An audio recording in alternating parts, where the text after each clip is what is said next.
Your creative career will succeed or fail based on the strength of your brand. I mean, you've heard it all before. Build your brand, tell your story. But how exactly do you do that?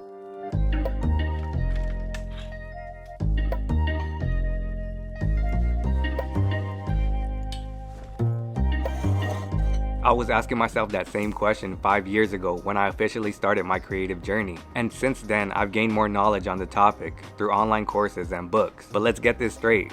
I'm not an expert. I don't have a degree in marketing or branding. I'm just another creative like you who's learned some things throughout his journey and wants to pass on some of that knowledge. Because my whole goal with Make Art or Die is to keep your dreams alive as a creative. Because to me, creativity is the answer to living a fulfilling life. And I want you to live your dream life. However, the biggest dream killer for creatives is not making enough money. Many artists struggle with the business side, especially branding. So in this video, we're gonna work on our brands together. And the first step to building a powerful brand is knowing how to properly tell your story.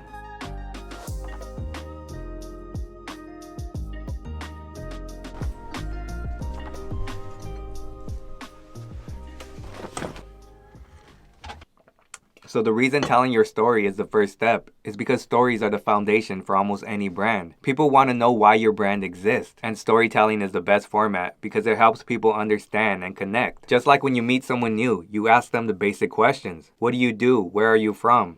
Because you're trying to get to know the person and build some trust. The same thing applies when building a brand. People want to know who you are and why you create, because that's what a brand is. Many assume a brand is just a logo and colors, which do play a part, but the most important part is your story. So let me show you how I developed my story for Make Art or Die.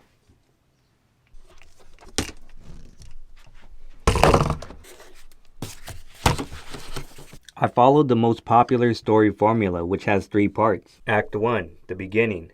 Act 2, the middle, and Act 3, the end. Act 1, pretty much every story begins by introducing a character or characters, and that's exactly what you need to do. Introduce yourself. But before you start, understand that the goal is not to tell everything about yourself. The goal is to tell the important parts that add to the overall story you're trying to tell. For example, my story begins by introducing the younger version of myself. I was a shy and quiet kid who always had this urge to be creative. However, I never built up the courage to fully express myself because I was always scared. Those 2 sentences are enough to introduce myself and set up my story. They don't need to know that I liked Pokemon and I had a coin collection, which I still do, because it doesn't add to the overall story. The goal was to tell them just enough to make them curious to see where the story is headed. Which moves us to the middle part, which is your journey. In this section, you need to talk about the problems you faced to get to where you are now. People don't want to hear a story about no struggles or no problems because that would be boring. They want to know what you specifically faced and how you overcame it. Those turning points that help you become who you are now. For example, my story illustrates how I continue to die. From Catholic school giving me anxiety and making me embrace being quiet because I was scared to speak up. Then moving on to college and taking the safe route because society told me what I truly wanted to do was unrealistic. Then taking a job that I didn't love until I got to my breaking point at my last job at Target, which led me to embracing my true self, being an artist. And that's just a summary of my story. There's so much that goes into it that I can tell it from different perspectives and in different mediums. But that story illustrates who I am and why I do what I do. That should be your purpose when developing the beginning and middle of your story.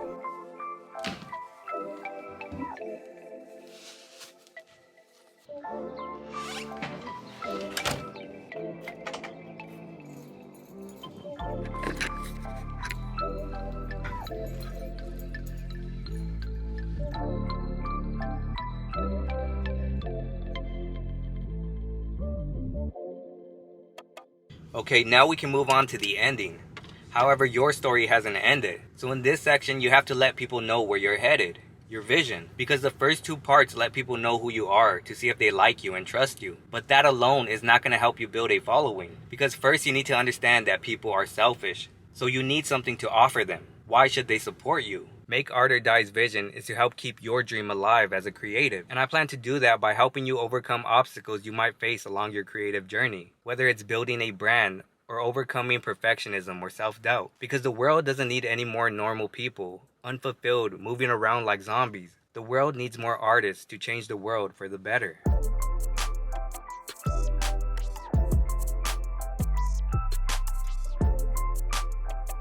And those are the 3 parts you need to tell a compelling story. 1. Introduce yourself. 2. Tell us about the obstacles you've overcame during your journey. And 3. Tell us your vision for a better future. In part 2 of this series, I'm going to teach you how to put it all together to create your mission statement, and then you can attract your true fans. I'll see you guys then.